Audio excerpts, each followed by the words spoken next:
गुरु प्यारी साध संगत जी, आप सभी को प्यार भरी राधा स्वामी जी। संगत जी, भगवान शिव कहते हैं कि भाग्य का लिखा कभी नहीं मिटता है।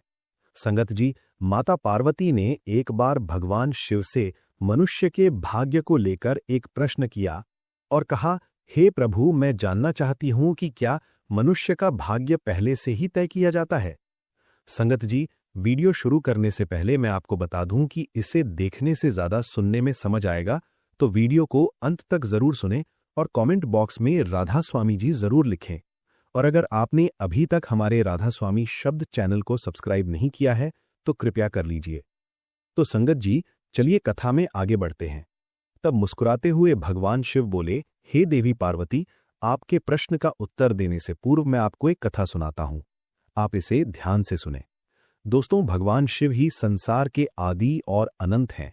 शिव के बिना मृत्यु भी अधूरी है, क्योंकि प्राणी के जीवन का अंतिम सत्य है मृत्यु, और मृत्यु के देवता हैं स्वयं भगवान शिव। दोस्तों, आप सभी से हमारा विनम्र निवेदन है कि आप इस कथा को ध्यानपूर्वक सुनें, ताकि आपको जीवन के कुछ महत्वपूर्ण पहलू समझ में आ सके। भगवान शिव कहते हैं, हे देवी पार्वती, काल से कोई भी नहीं जीत पाया है। हर प्राणी को काल मेरी ही आज्ञा से ग्रस लेता है। मनुष्य के जीवन में समय, परिस्थिति और स्थान, इन तीनों की बड़ी भूमिका होती है। कई बार जो कुछ भी घटित होना होता है, उसी अनुरूप परिस्थितियां बनती जाती हैं, और जो होना होता है वो बस हो ही जाता है। हे देवी, एक समय की बात है, पृथ्वी लोक पर भागीरथ नाम के एक विख्यात राजा राज्य करते थे। वे बड़े ही धर्मात्मा, न्यायप्रिय, पराक्रमी, विद्वान, कुशल और प्रजा का पालन करने में दक्ष थे। राजा भागीरथ अपनी प्रजा को अपने पुत्रों की भांति प्रेम करते थे। प्रत्येक रात्रि वेश बदलकर नगर में भ्रमण करते थे, ताकि वे अपनी प्रजा की कुशलता और उनके दुखों को जान सकें। एक दिन की बात है, राजा अपनी उसी रात्रिकालीन दिनचर्या के अनुसार वेश बदलकर नगर भ्रमण के लिए निकले। भ्रमण करते करते अमृत बेला का समय हो गया था। अब हल्का हल्का सवेरा होने लगा था। रात भर भ्रमण करने के कारण वे अब नगर की परिक्रमा वाले मार्ग से होकर निकल रहे थे। उसी मार्ग के दूसरी ओर एक घना जंगल आरंभ होता था। तभी उन्होंने देखा कि एक नौजवान लकड़हारा कंधे पर कुल्हाड़ी लिए जंगल में प्रवेश कर रहा है। वो एक ऊंचे वृक्ष पर चढ़कर लकड़ी काटने लगा। अचानक कहीं से एक भयानक रीछ यानी भालू दौड़ता हुआ वहां आ पहुंचा। ये देखकर राजा एक पेड़ के पीछे चुपचाप छिप गए। लेकिन राजा ने देखा कि वो रीछ भी उसी वृक्ष पर चढ़ने लगा जिस पर वो नौजवान लकड़हारा लकड़ी काटने के लिए चढ़ा था। उस रीछ को पेड़ पर इतनी तेजी से चढ़ते हुए देखकर राजा आश्चर्यचकित रह गए। उन्होंने सोचा, ये कैसे संभव है? इतना भारी भरकम प्राणी वृक्ष पर कैसे चढ़ सकता है? क्योंकि सामान्य रीछ कभी वृक्ष पर नहीं चढ़ता, लेकिन ये तो किसी अद्भुत शक्ति से चढ़ रहा था। उधर जब उस नौजवान लकड़हारे ने रीछ को अपनी ओर तेजी से आता देखा, तो डर के मारे उसके हाथ पांव फूल गए। भय से कांपते हुए उसके हाथ से वृक्ष की टहनी छूट गई और वो धड़ाम से जमीन पर गिर पड़ा। जैसे ही वो गिरा, उसी क्षण उसके प्राण पखेरु उड़ गए। अब जब वो भयानक रीछ पेड़ से नीचे उतरा, तो अचानक वो देखते ही देखते एक सुंदर स्त्री का रूप धारण कर गया और पास ही स्थित एक कुएं के पास जाकर बैठ गया, मानो वो किसी का इंतजार कर रही हो। दोस्तों, राजा भागीरथ ये सब देखकर भीतर तक हिल गए थे। उन्हें अपनी आंखों पर विश्वास नहीं हो रहा था कि उनकी सारी थकान, सारा आलस्य और नींद एक क्षण में उड़ गई, क्योंकि उन्होंने अपनी आंखों से देखा था कि कैसे वो भयानक प्राणी एक स्त्री में बदल गया। अब उनका मस्तिष्क अनेक प्रश्नों से घिर चुका था। राजा ने ठान लिया कि मैं इसका पीछा करूंगा और जानूंगा कि ये रहस्य क्या है। वे दूर खड़े होकर उस स्त्री पर दृष्टि टिकाए देख रहे थे कि अब वो क्या करती है। थोड़ी देर बाद राजा के दो सिपाही जो रात्रि गश्त पर थे वहां से गुजर रहे थे। संजोग की बात यह थी कि वे दोनों सगे भाई थे। जब छोटे भाई की दृष्टि उस कुएं के पास बैठी स्त्री पर पड़ी, तो उसे देखते ही वो उसके रूप पर मोहित हो गया और वो बोला, भैया, वो जो सुंदर कन्या वहां बैठी है ना, उसे देखते ही मेरे हृदय में प्रेम जाग उठा है। मेरा मन कहता है कि वही मेरी योग्य वधू है। मैं उसी से विवाह करना चाहता हूं। बड़े भाई ने जब उसकी बात सुनी, तो उसने भी कन्या की ओर देखा और वो भी उसी क्षण उसके सौंदर्य पर मोहित हो गया। और बड़ा भाई भी बोला, अरे छोटे, बड़े भाई के होते हुए तू कैसे विवाह कर सकता है? मैं तुझसे बड़ा हूं और मुझे भी उससे प्रेम हो गया है, इसलिए विवाह तो मैं ही करूंगा। तब छोटा भाई बोला, भैया, लेकिन पहले मैंने उसे देखा है, इसलिए विवाह का अधिकार मेरा है। अब दोनों भाई आपस में विवाद करने लगे। तभी बड़े भाई ने समझदारी दिखाते हुए कहा, हम व्यर्थ ही झगड़ रहे हैं। क्यों ना हम इस कन्या से ही पूछ लें कि वो हम दोनों में से किसे पसंद करती है। वो जिससे विवाह करना चाहे हम दोनों उसे स्वीकार कर लेंगे। ये निर्णय लेकर दोनों भाई उस सुंदर कन्या के पास पहुंचे। बड़े भाई ने पूछा, हे सुंदरी, आप कौन हैं और यहां क्या कर रही हैं? तब उनके पूछने पर वो स्त्री मधुर स्वर में बोली, मेरा नाम रूपा है, मैं पास ही के गांव में रहती हूं। मैं अपने पति की तलाश में इस जंगल में भटक रही हूं। फिर छोटा भाई बोला, क्या हुआ, हमें बताओ, तुम्हारा पति कहाँ है? हम दोनों मिलकर उसकी खोज में तुम्हारी मदद करेंगे। तब रूपा ने हल्की सी मुस्कान के साथ शर्माते हुए कहा, अरे नहीं, अभी तो मैं कुंवारी हूं। मैं एक योग्य वर की तलाश में निकली हूं और इस संसार में मेरा कोई नहीं। एक मां थी, वो भी कुछ दिनों पहले चल बसी। इस पर छोटा भाई उत्साहित होकर बोला, वाह, कितना सुंदर संयोग है, हम दोनों भाई भी अविवाहित हैं। यदि तुम चाहो तो हम दोनों में से किसी एक से विवाह कर सकती हो। तब मुस्कुराते हुए उस लड़की ने कहा, मुझे तो आप दोनों ही पसंद हैं, आप ही तय कर लो कि मैं किसके साथ विवाह करूं। तब बड़े भाई ने कहा, हम दोनों भी इसी उलझन के साथ तुम्हारे पास आए हैं, अब क्या करें? तब लड़की बोली, तो ठीक है, इसका निर्णय मैं ही कर देती हूं। मैं दोनों में से एक से विवाह करूंगी, लेकिन मेरी एक शर्त है। दोनों भाई एक साथ बोले, बोलो, हमें क्या करना है? तब वो कुंवारी लड़की बोली, तुम दोनों में से जो भी अधिक बहादुर और शक्तिशाली होगा, मैं उसी से विवाह करूंगी। दोस्तों, इतना सुनते ही दोनों भाई स्वयं को एक दूसरे से श्रेष्ठ और बलवान सिद्ध करने की इच्छा से आपस में युद्ध करने लगे। लड़ते लड़ते उन्होंने अपनी तलवारें निकाल लीं और फिर छोटे भाई ने बड़े भाई के पेट में तलवार घुसेड़ दी और वही बड़े भाई ने भी पलटवार करते हुए छोटे भाई का गला काट दिया। इस प्रकार तड़प तड़प कर दोनों भाइयों ने अपने ही हाथों से प्राण गंवा दिए। तभी वो लड़की जोर से हंसने लगी और वहां से उठकर घने जंगल की ओर चल दी। वहीं दूसरी ओर राजा को एक और गहरा सदमा लगा। उन्होंने सोचा, इस स्त्री ने क्या कर दिया? ये तो कोई छलावा थी, अब ये आगे क्या करेगी, मुझे देखना चाहिए। ऐसा सोचकर राजा भी कुछ दूरी बना के गुप्त रूप से उसके पीछे चलती है।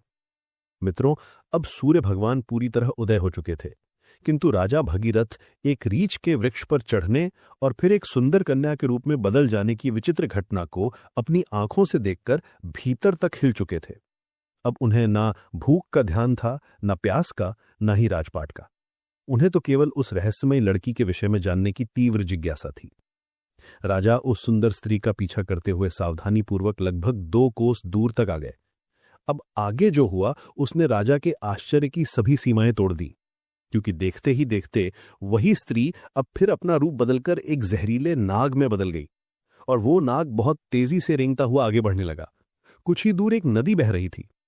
वो नाग नदी किनारे पहुंचा और राजा की आंखों के सामने ही नदी में कूद पड़ा।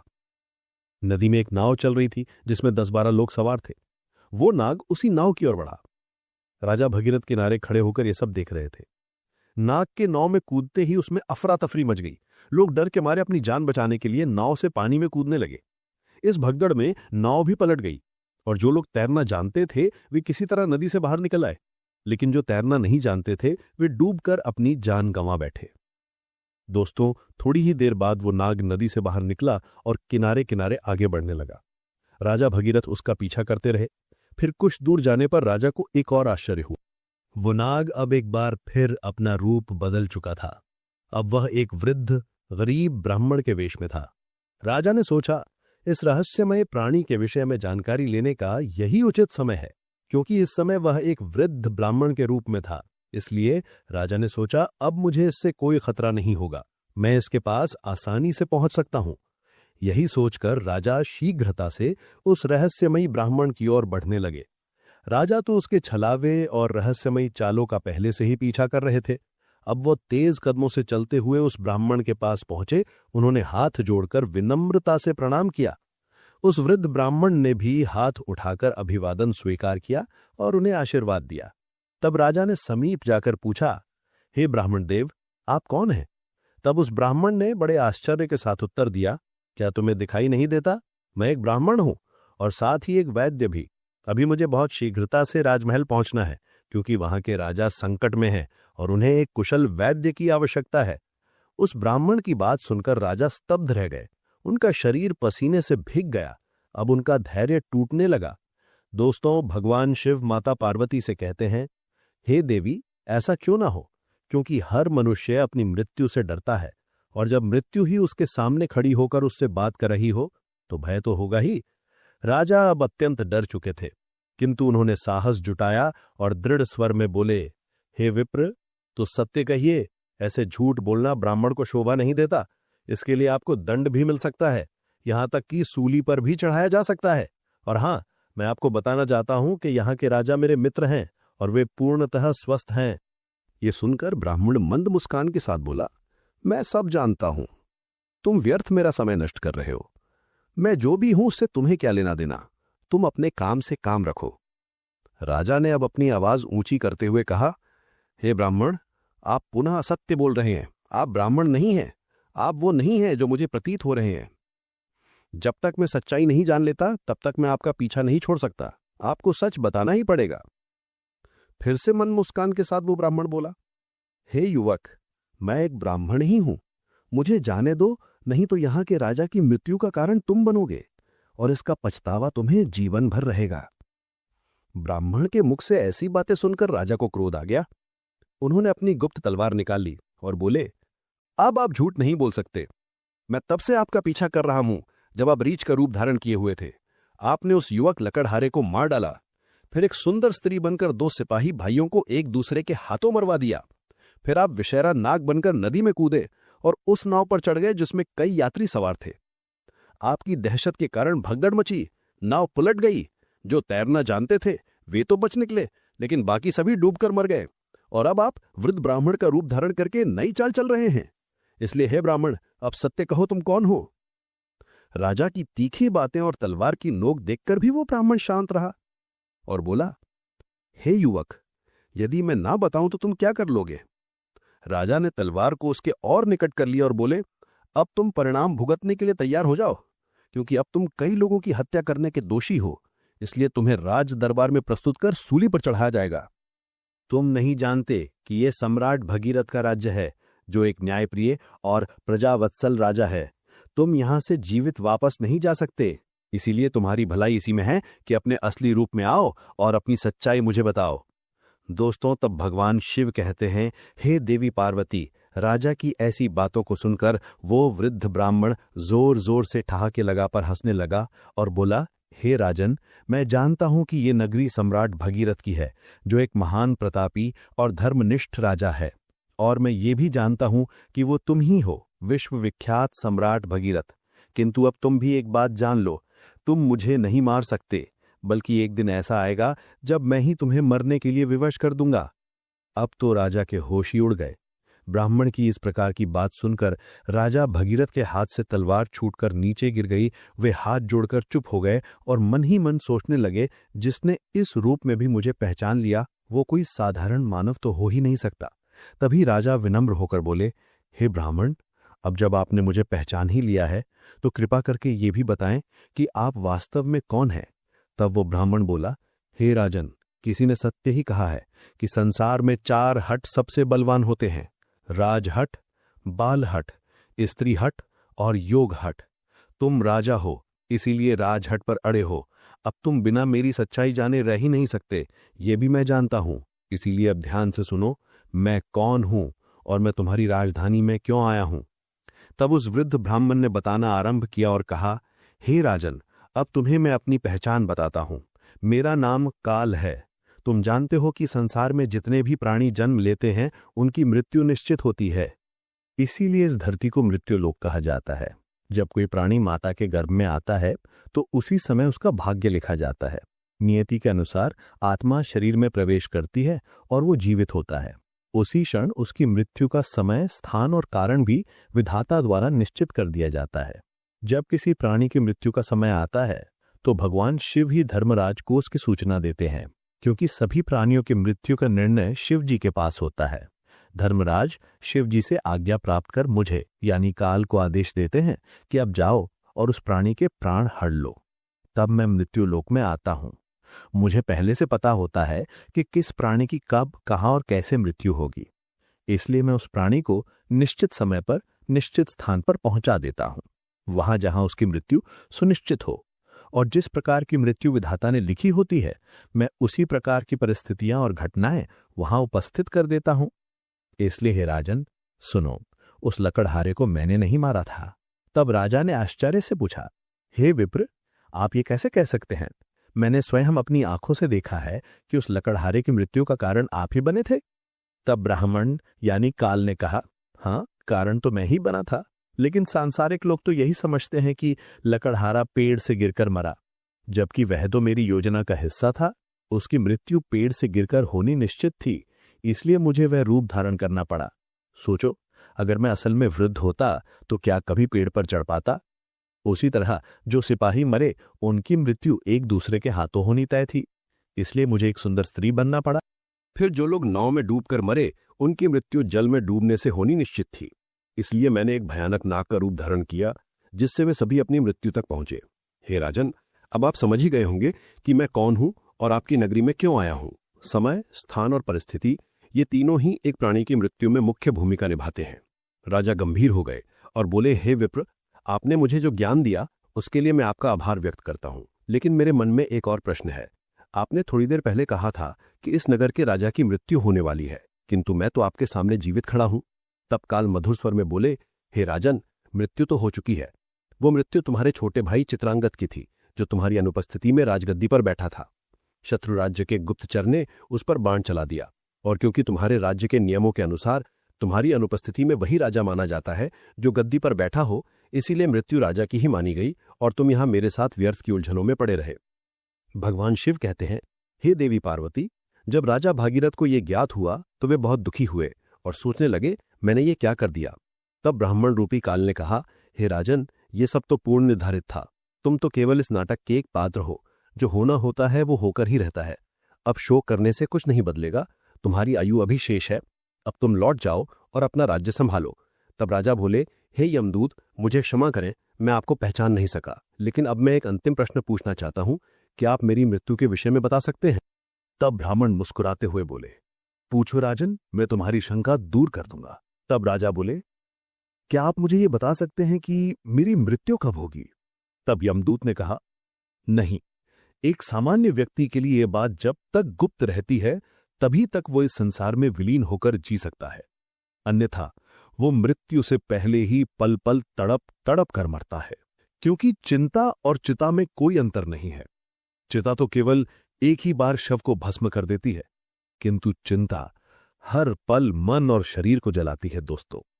लेकिन राजा के घोर हट के कारण ब्राह्मण ने कहा, हे राजन, जिस प्रकार से तुमने मेरे साथ रहकर दूसरों की और अपने छोटे भाई की मृत्यु के विषय में सुनकर भी धैर्य नहीं छोड़ा, उससे मुझे प्रतीत होता है कि तुम एक ज्ञानी और धैर्यवान पुरुष हो। इसीलिए मैं तुम्हें तुम्हारी मृत्यु के विषय में बताता हूं। हे राजन, ध्यानपूर्वक सुनो। तुम्हारी मृत्यु आज से ठीक 1 वर्ष बाद सूली पर चढ़ाने से होगी, और विशेषतः ये मृत्यु इसी नगरी के भीतर तुम्हारे अपने राजमहल में ही घटित होगी। तुम इस मृत्यु को प्रसन्नतापूर्वक स्वीकार करना। इतना कहकर वो ब्राह्मण एक चील का रूप धारण कर वहां से उड़ गया। और दूसरी ओर राजा अपने महल लौटकर अपने छोटे भाई चित्रांगद का अंतिम संस्कार करते हैं और राज्य कार्य को पुनः व्यवस्थित रूप से संभालने लगते हैं। धीरे धीरे वो यमदूत के साथ हुई सारी घटनाओं को भूलने लगते हैं। इसी तरह 6 महीने बीत जाते हैं। फिर एक रात अचानक राजा घबरा कर नींद से उठ जाते हैं। उन्हें मृत्यु की आहट महसूस होने लगती है।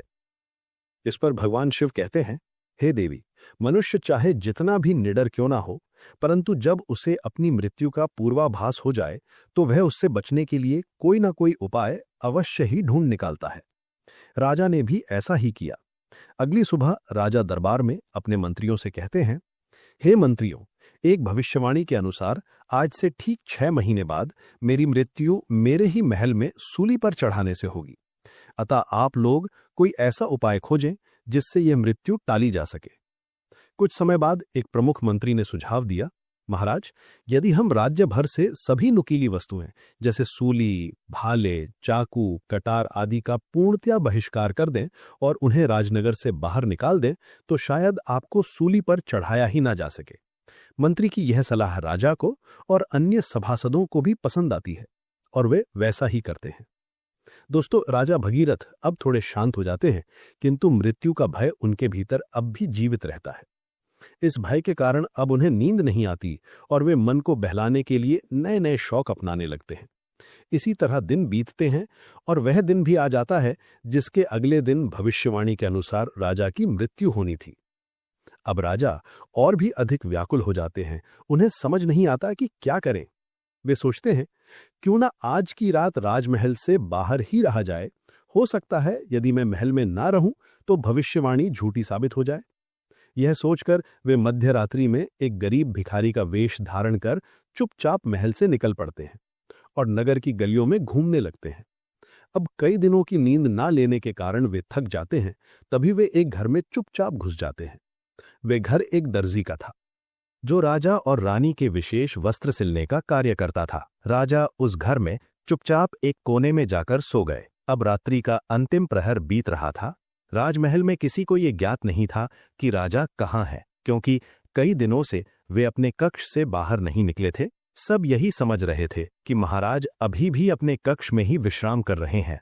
उधर उस दर्जी के घर में कुछ चोर आते हैं और राजा रानी के लिए सिल रहे बहुमूल्य राजसी वस्त्र चुराकर भाग जाते हैं। जब अगली सुबह दर्जी को ये घटना पता चलती है तो वो घर के कोने में सो रहे उस व्यक्ति को, जो कि राजा थे किंतु भिखारी के वेश में थे, चोर समझ बैठता है। बिना पहचाने वो राजा को बांधकर सीधे राज दरबार में ले जाता है। अब राजमहल में राजा भगीरथ का पुत्र, जो अब युवावस्था में है, पिता की अनुपस्थिति में राज्य गद्दी पर बैठा था। उसने बिना जांच पड़ताल किए उस भिखारी को चोर मानकर सिपाहियों को आदेश दिया कि इसे सूली पर चढ़ा दो। ये सुनकर राजा चौंक कर उठ बैठते हैं। चारों ओर का वातावरण देखकर उन्हें समझ आ जाता है कि वे स्वयं ही अपने पुत्र के द्वारा दिए गए मृत्यु के आदेश में फंस चुके हैं। ये वो दिन था जिसकी भविष्यवाणी 1 वर्ष पहले ब्राह्मण ने की थी। राजा ने तुरंत दरबार में अपने मंत्रियों को सारा वृतांत बताया और कहा, हे मंत्रीगण, हम एक धर्म संकट में हैं। न तो मैं अपने पुत्र के आदेश का अपमान करना चाहता हूं और न ही मृत्यु का वरण करना चाहता हूं। अब आप ही कोई उपाय बताइए। तब महामंत्री ने उस दर्जी को बुलाया और सभा को संबोधित करते हुए कहा, राजन, आपके आदेश की मर्यादा बनी रहे और महाराज के प्राण भी सुरक्षित रहें, इसके लिए हम इन्हें सूली के स्थान पर एक सुई की नोक पर बैठा देते हैं। इससे आदेश की पूर्ति भी होगी और किसी की मृत्यु भी नहीं होगी। ये बात सभी को उचित लगी। समय के अनुसार राजा को सुई की नोक पर बैठाया गया, परंतु होनी को कुछ और ही मंजूर था। जैसे ही राजा सुई की नोक पर बैठे, वो सुई उनकी पीठ में चुभ गई, रक्त बहने लगा और वैद्य बुलाए गए, पर तब तक बहुत देर हो चुकी थी। धीरे धीरे राजा का शरीर शिथिल हो गया और वे वही तड़पते हुए अपने प्राण त्याग देते हैं। दोस्तों, भगवान शिव माता पार्वती से कहते हैं, हे देवी, मनुष्य अपने भाग्य को चाहे जितना भी बदलना चाहे, परंतु जो होना निश्चित है वह होकर ही रहता है। यही कारण है कि परमेश्वर ने मनुष्य को भविष्य जानने की शक्ति नहीं दी ताकि वो वर्तमान को जी सके। अतः प्रत्येक प्राणी को अपने कर्मों के पथ पर चलना चाहिए, धर्म का पालन करना चाहिए और हर क्षण को भगवान के नाम में समर्पित करते हुए जीना चाहिए। यही सच्चा जीवन है। तो संगत जी, यही थी राजा भगीरथ की अद्भुत और रहस्यमयी कथा, जो हमें ये सिखाती है कि भाग्य से कोई नहीं बच सकता, चाहे कोई कितना भी उपाय कर ले। यदि आपको ये कथा अच्छी लगी हो तो कृपया इस वीडियो को लाइक करें। अगर आप हमारे राधा स्वामी शब्द चैनल पर नए हैं तो इसे सब्सक्राइब जरूर करें, ताकि ऐसे ही रहस्यमय, प्रेरणात्मक और आध्यात्मिक कथाएं आपको नियमित रूप से मिलती रहें।